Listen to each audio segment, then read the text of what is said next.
Well, welcome to everyone who is able to join us for this Cotting Conversation. Usually at this time, we would be inviting guests and people who want to learn more about cotting and the cotting continuum of services to visit us right here at Cotting School. And at this time, since that's not possible with guests at our physical space, we thought it would be wonderful to offer some live moments on Facebook. These aren't just available in live time. They stay archived in our videos on Facebook and we add them to our YouTube channel. So we hope you'll learn a little bit more about Cotting School and all that we have to offer in this and other cotting conversations that are to come in the future. Today's conversation will focus on part of the continuum of services at Cotting, and that is our HOPEhouse program. We called this Cotting Conversation Living a Curriculum for Independence, and that was chosen very purposefully. HOPEhouse is a 5-day boarding program for young adults ages 17 to 22, and we'll be covering a lot in this conversation. Other than our HOPEhouse program, Cotting is most well known for its day program, serving students ages 3 to 22. And we also have a team of Cotting consultants who work with students across the state of Massachusetts and educators as well to support students who are learning in their home districts. In addition to that, another piece of the Cotting Continuum is some of the special events that we offer throughout the year. So if you follow us and you tune in to any of our social media or visit our website, you'll stay up to date on all that we have to offer. So again, I'm Lindsay Cassavant, Director of Marketing here at Cotting School. I'd love to invite my colleagues, Tim and Leah, to join me. Hey, Tim. Hi there. Hey, Leah. Hi, Lindsay. How are you? Good. How are you? So, Tim, I'm going to segue over to you for some introductions so that folks here can get to know you and learn a little bit about the HOPEhouse program. That's great. Thanks, Lindsay. So again, my name is Tim Richmond. I'm the outreach coordinator with Cotting Consulting, where we get the opportunity to work with over 25 different districts throughout the state of Massachusetts and provide outreach services, which kind of include some assistive technology, AAC, and some educational consulting as well. I have been at Cotting since the school year 2001-2002. So it's been quite a tenure and a wonderful place to work. Just for those folks who are also watching on Facebook, I am the proud husband and father of two girls, and my 4-year-old. I'm learning quickly that she loves dance. So I think I'm going to be a dance dad at some point here. I'm also joined by Leah Thibodeau. And Leah, why don't you tell folks a little bit about yourself? Sure. I'm Leah Thibodeau, and I'm the Special Ed Director at Cotting and HOPEhouse. Much like Tim, I've been here for a while. I've been here going on almost 19 years now, starting in my capacity here as a Special Ed Director, but really over the years have acquired more time working with HOPEhouse closely with my colleagues there, and working and reaching out to districts from all over Massachusetts, working with parents, and of course, closely working and collaborating with all our staff here at Cotting. That's great. And today's conversation really focuses around functional independence and living and what our students and residents are doing over at HOPEhouse. So there's a lot of folks that might be tuning in who have different thoughts or different understandings about what the program really is. So it's a great time to really speak about that. And so can you tell us a little bit about the HOPEhouse program, and more specifically about the way that it is kind of laid out as a residential program for our students? Sure. HOPEhouse is, as you mentioned, a transitional boarding program for students between the ages of 17 to 22. And the focus is completely based on what their vision is for the future. So that's what drives our curriculum. That's what drives our educational planning around based on what they want to be doing once they exit high school or age out of special education services. So we're looking at, the three primary areas that we always look at when it comes to transition is post-secondary educational opportunities, employment opportunities, and community experiences and adult living opportunities. That's great. And so, one of the things that come up, and we to try to dispel like certain myths, is that is this a, is Hope House a program of Cotting School, or is it a separate program, kind of all together? It's a separate program altogether.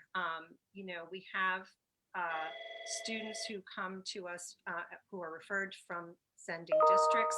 We also have had some students that come from Cotting Day and into that program, but it's a completely separate program from Cotting. There is overlap in some of the curriculum, of course, and development that goes on there, but the program in and of itself is a separate program. That's great. So I think that people might, be able to understand it better. So you don't have to come and be a day program student at Cotting School and then transition to Hope House. That's correct. Yeah.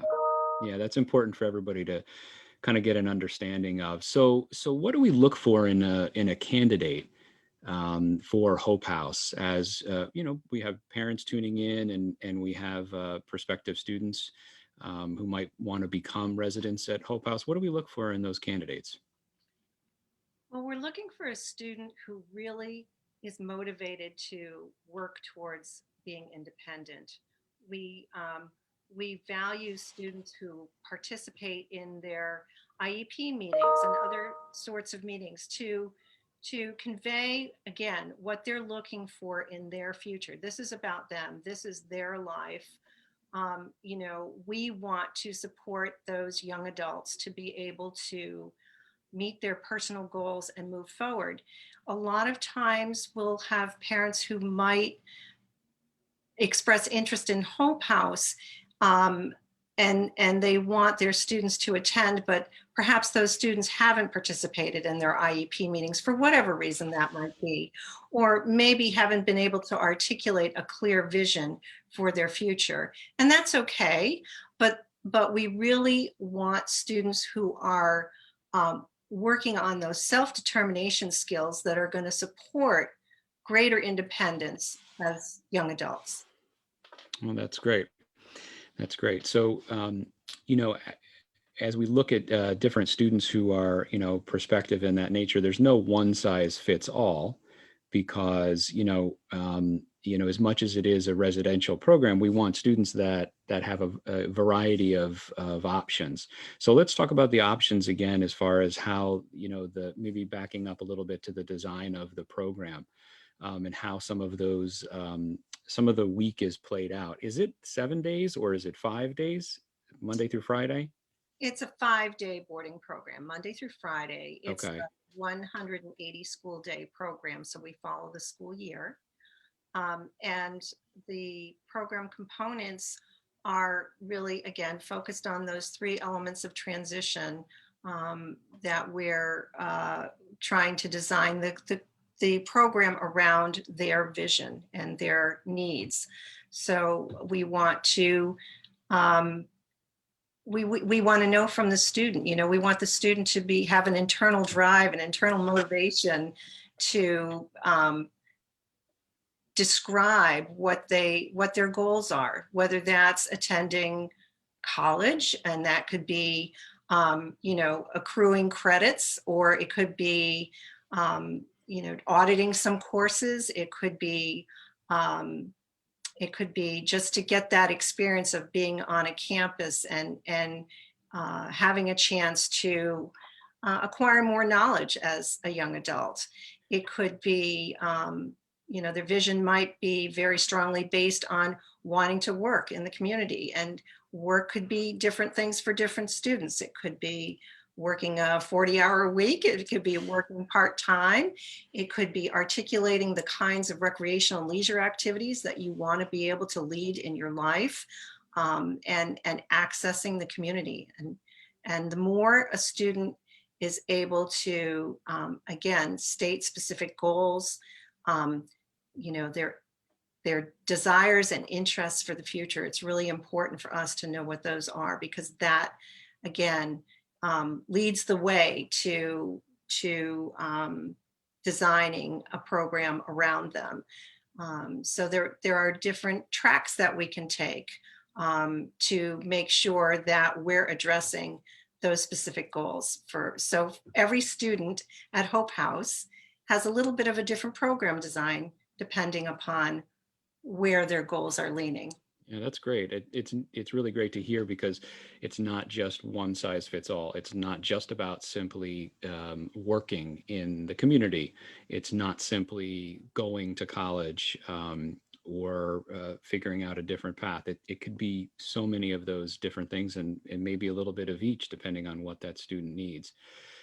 That's great. And I think, we'll talk a little bit more about some of your meetings and how, they might be different from a regular IEP, and how it's really person-centered. So we can maybe talk about that a little bit when we bring in some of our other guests today. I think that would be great.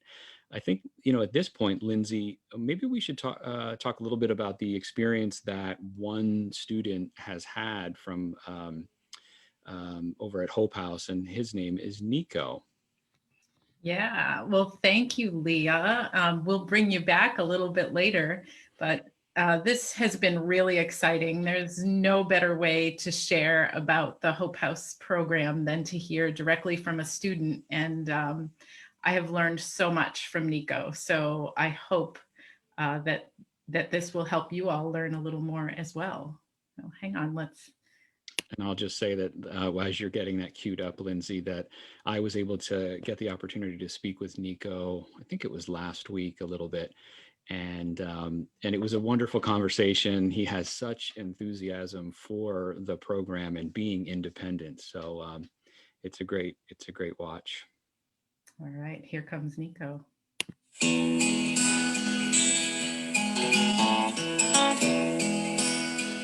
Let's back up for a second then and talk about like why you were interested and why you applied to be in the program at Hope House. Well, so I was interested because, like, I guess I wanted to learn. I want to learn about, like, independent living. I heard about it from actually a Hope House resident, Elizabeth Barrett. I was like, I remember like being very interested, like when she was talking about it. So I was like, ooh, like I wonder what that'd be like. So just kind of like, I don't know, just hearing the mission, or hearing the program, what the program has to offer, kind of got me interested in stuff like that. What kind of aspects of Hope House make you feel most independent? Well, so there was one, I was thinking about this today, pre-pandemic, I feel like I've grown more like in my independence. So like I'm handling most of my medical care myself. I'm schedule my own doctor's visits, like doing my own prescription, stuff like that for medication. So I feel like my independence has really took off in a way. Like, I even pre-COVID, I went to my own doctor's appointment by myself, went by myself, no parents, no nothing. Like, it was the kind of point where it was okay, but like I don't know. I feel like my independence just kind of just took off at that. What are some of the things that you've really enjoyed about living at Hope House and your experience there? Well, one thing I enjoy is the ability to learn. The ability to learn and learning and just kind of just getting involved, like knowing what it's like to live independently. I don't know. I feel like just the whole Hope House experience of like learning independence, practicing independence I've really enjoyed that. It's really been something that I'm just proud to be there, because something proud to be at Hope House. It's something I've been working towards for a number of years, or something like we've been working on getting done. So just the feeling of just like knowing that that I'm also taking the next steps of my life to being independent. That's great, Nico. It's really pretty awesome to hear. Yeah, because also eventually I want to live my own. Eventually I want to have my own apartment. I eventually want to live independently. would you tell a new prospective student, somebody that's looking to come to Hope House? Well, so first of all, I'd say like if you really want to like really learn how to be independent, like really practice and expand on your life skills, I think this is a great opportunity. You know, like we focus a lot on life skills and stuff like that. So like if you want to learn how to cook, like I mean, there's help here. But like Sure. You can learn how to like independently and safely do that. So like I think it's a great place for anybody who just kind of wants to expand their horizons. I think, you know. Talk about how you are really becoming independent, you know, and yeah, I mean, like the most important thing. You know, like I feel like that's I did like a lot of things I went kind of went 0 to 60. You know, like I was always going to like appointments. You know, parents alongside me, like that was a big step for me. You know. I mean, it sounds like it. I mean, and again, like, do you just feel like by being at Hope House and having that support and encouragement, you just took off, huh?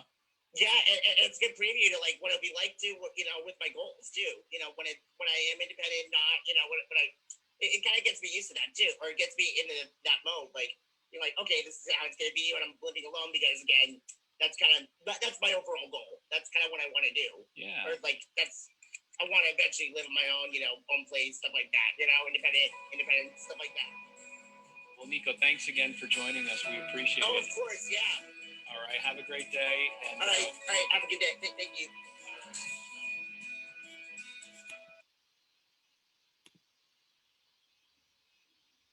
So that was a little bit from Nico, and just again, Nico's been wonderful to work with and share his experience with us. There's no better way to help people outside of the program learn than to hear from a student himself. So thank you, Nico. I know you might be watching. He did a great job. Really great job. Tim, I'm going to invite Adrian and Zoe to join us. Great.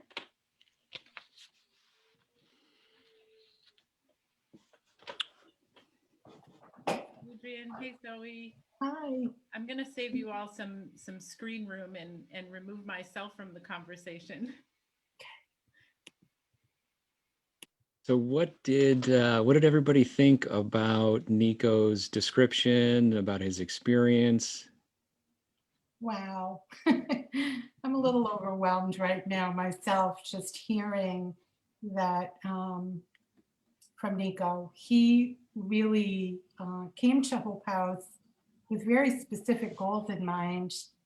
And he's been able to work on all of those goals and has shown tremendous growth in a very short amount of time. He came to us in January, was here through mid-March, and then coming back in September. He's extremely motivated, knows what he envisions for himself, for his future. And he really knows how to access what Hope House has to offer that will benefit him. So he did a great job on the video. Right. I mean, I just think it was pretty incredible how expressive he was in talking about his independence. And I think everyone should really know that and understand that, again, he was there last January. He essentially just came to Hope House, and then having the shutdown. So for him to be able to quickly get into the setting and then assimilate and just be so independent is really great. So Adrian, as the special educator, teacher over at Hope House, what can you share about Nico's experiences in working with him? I think anyone watching the video, I had such a wonderful time watching that because it really, his enthusiasm for the program and for everything that he does all day long really shines through.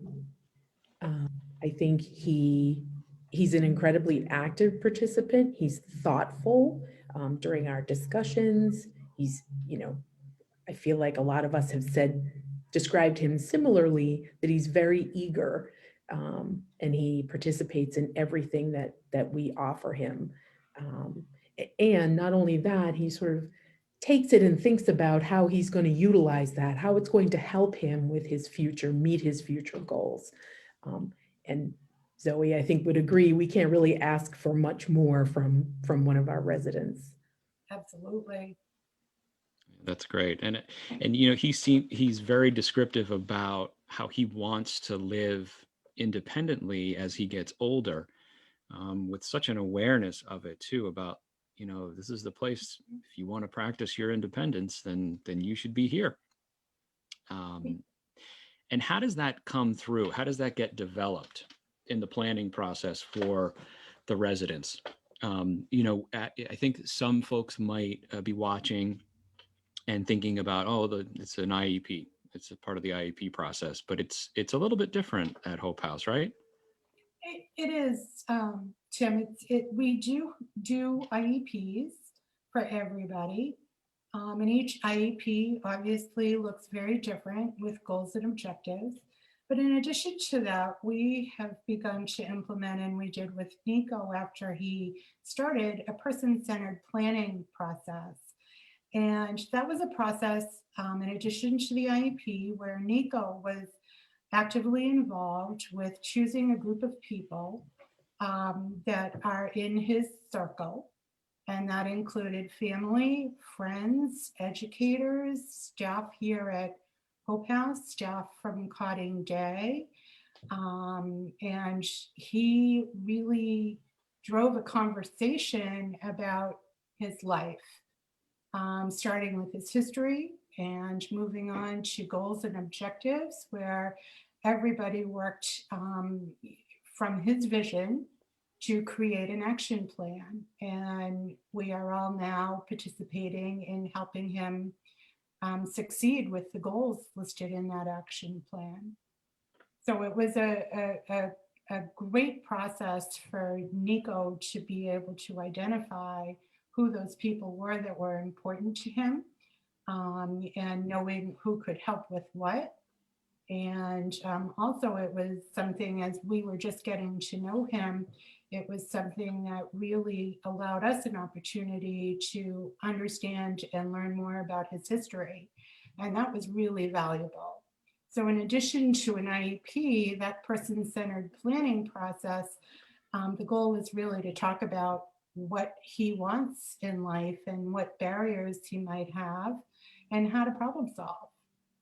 That's great. I think that's a pretty big differentiator between maybe some other residential programs, where not only do you have an educational component, you have a functional living component, maybe a work opportunity, but it feels very very intimate and very catered to that particular person, which is something that is hard to find in some of residential or semi-residential programming.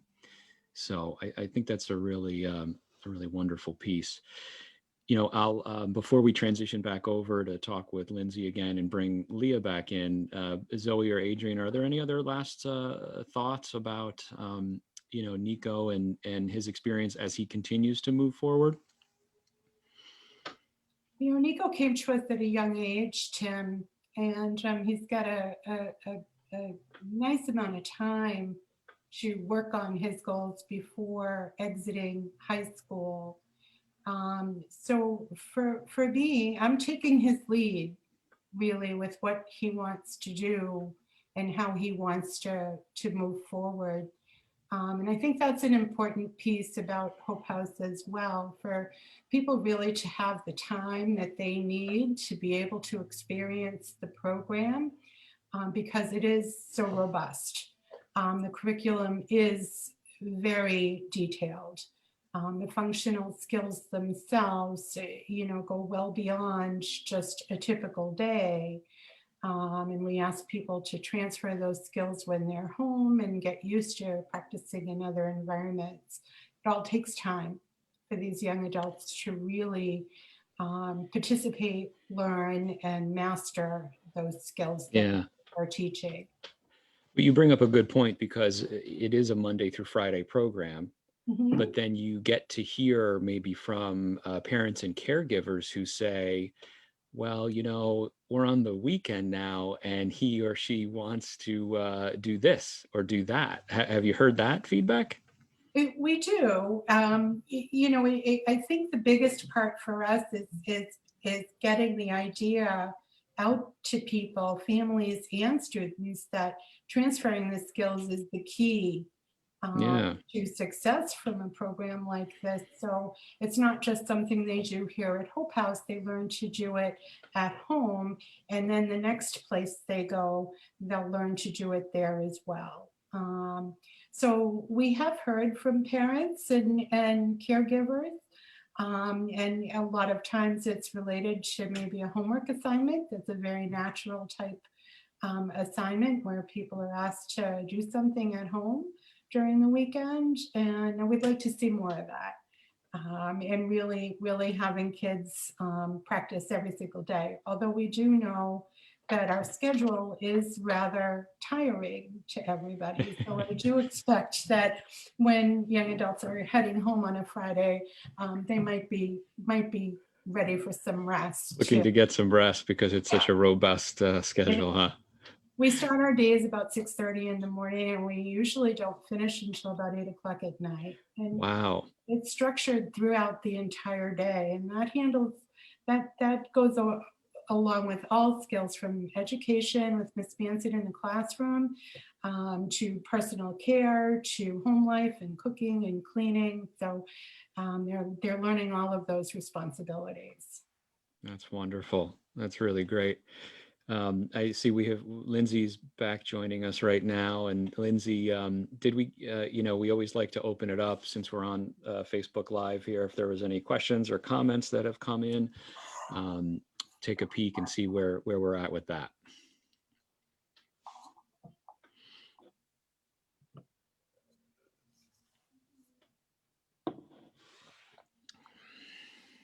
Oh, I think, Lindsay, I think we're just muted there.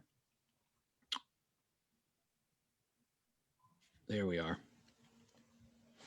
So just taking a peek, I didn't see anything posted as a question in the comments, so we welcome them at any time. So wanted to invite Leah back to the conversation as we wrap up for you.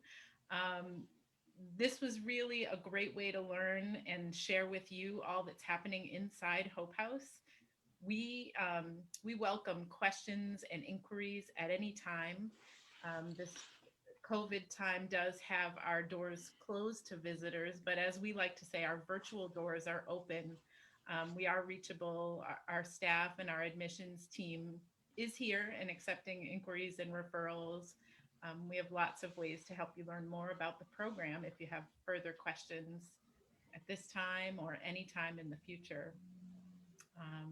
So a huge thank you to Nico, our student from Hope House, to Zoe, Leah, Adrian, and Tim for this great conversation.